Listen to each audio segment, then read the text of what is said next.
Gak mau menikahi pacar sendiri yang tengah hamidun, anak Pak Ustadz ini lebih pilih jalan habisi wanita yang pernah dicintainya. Kejadian ini sendiri terjadi baru-baru ini di Tasikmalaya di tanggal 29 November 2023. Geger dengan pemberitaan seorang wanita muda ditemukan sudah tak bernyawa di desa Tasikmalaya, Jawa Barat.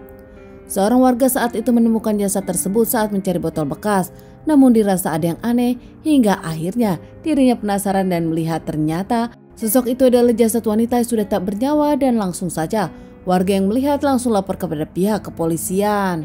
Mendapat kabar dari warga ini, pihak kepolisian pun langsung menyelidiki dan langsung datang ke TKP, olah TKP, dan tak lama membawa jasad wanita tersebut ke rumah sakit untuk dilakukan otopsi.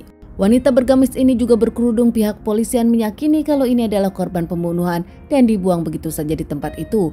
Bahkan kini pihak kepolisian tengah identifikasi korban lewat sidik jari. Korban mendapatkan banyak tikaman hingga penyebab kematiannya sendiri adalah luka dengan banyak tikaman. Korban sendiri akhirnya diidentifikasi seorang wanita berusia 19 tahun. Korban sendiri ternyata bernama Wiwi Quintasari, tinggal di daerah Ciamis, Jawa Barat, bekerja di perusahaan swasta di Ciamis. Menurut teman-teman di tempat perusahaan Wiwin bekerja, Wiwin sendiri dikenal sebagai wanita yang baik, ramah, tak pernah punya masalah, bahkan tak punya musuh. Di dalam pekerjaan Wiwin dikenal sebagai wanita bertanggung jawab dan penuh kerja keras. Wiwin sendiri ternyata lulusan Madrasah Alia Suryalaya di tahun 2022. Usai lulus SMA, Wiwin sendiri tak memilih kuliah, namun dirinya lebih memilih untuk bekerja membantu keluarganya.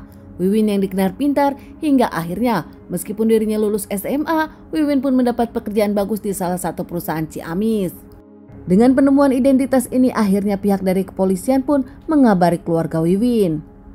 Keluarga Wiwin yang kaget mendapat pemberitaan ini mendapatkan kabar dari pihak kepolisian hingga akhirnya ayah Wiwin yang merantau ke Aceh untuk bekerja kembali ke Tasikmalaya untuk melihat kondisi sang anak. Polisi pun akhirnya menyelidiki kasus ini, menginterogasi banyak orang termasuk saksi-saksi dari keluarga Wiwin dan juga sahabat terdekat Wiwin. Dari keterangan yang ada, akhirnya pihak kepolisian menemukan titik temu. Banyak orang yang yakin orang yang terakhir bersama Wiwin adalah pacar Wiwin sendiri. Tak menunggu waktu lama lagi, pihak kepolisian pun akhirnya mencari di mana pacar Wiwin berada. Dengan langsung didatangi ke rumahnya sendiri, akhirnya pacar Wiwin diamankan di rumahnya sendiri. Pacar Wiwin sendiri bernama Herdis Permana, warga Ciamis, berusia 20 tahun. Kini Herdis sendiri berkuliah di Universitas Latifah. Pelaku sendiri ternyata anak ustadz ternama di lingkungannya. Banyak yang tak menyangka bahkan kaget saat Herdis diamankan. Bahkan saat Herdis diamankan, pihak yang berwajib yang datang ke rumahnya, keluarga dari Herdis pun kaget dan ragu kalau Herdis pelakunya. Namun nampaknya dengan pengakuan Herdis, akhirnya keluarga yakin dan kini menyerahkan semuanya kepada pihak kepolisian. Tanpa perlawanan, Herdis pun akhirnya diamankan dan mengakui semuanya, bahkan menceritakan kronologis kejadian. Ternyata Herdis dengan Wiwin sendiri sudah lama berpacaran, yaitu 4 tahun. Mereka berdua kerap melakukan hubungan suami istri. Tak terpikir tanpa disadari karena seringnya mereka berbuat hubungan suami istri hingga akhirnya Wiwin pun telat datang bulan 2 bulan. Motif dari Herdis, pacar Wiwin sendiri mengaku kalau dirinya bingung. Sang pacar Wiwin telat datang bulan, takut dimintai menikahi dan malu. Di awal November, pelaku tahu kalau Wiwin telat datang bulan. Dan saat itu Herdis pun kelimpungan, takut kalau sang ayah tahu, bahkan marah, takut mencoreng nama keluarga. Sempat ingin meminta kepada Wiwin kalau janin dikeluarkan, namun nampaknya tak bisa, hingga akhirnya Herdis pun mencari jalan lain. Dalam otak Herdis ternyata kini cuma ada satu, memilih Wiwin dihabisi oleh tangan sendiri.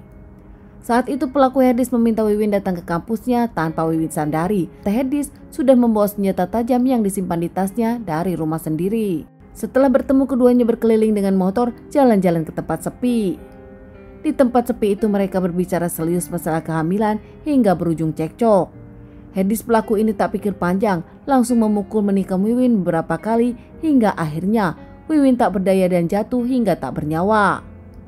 Sadar sang pacar sudah tak bernyawa, pelaku pun memilih kabur meninggalkan Wiwin begitu saja.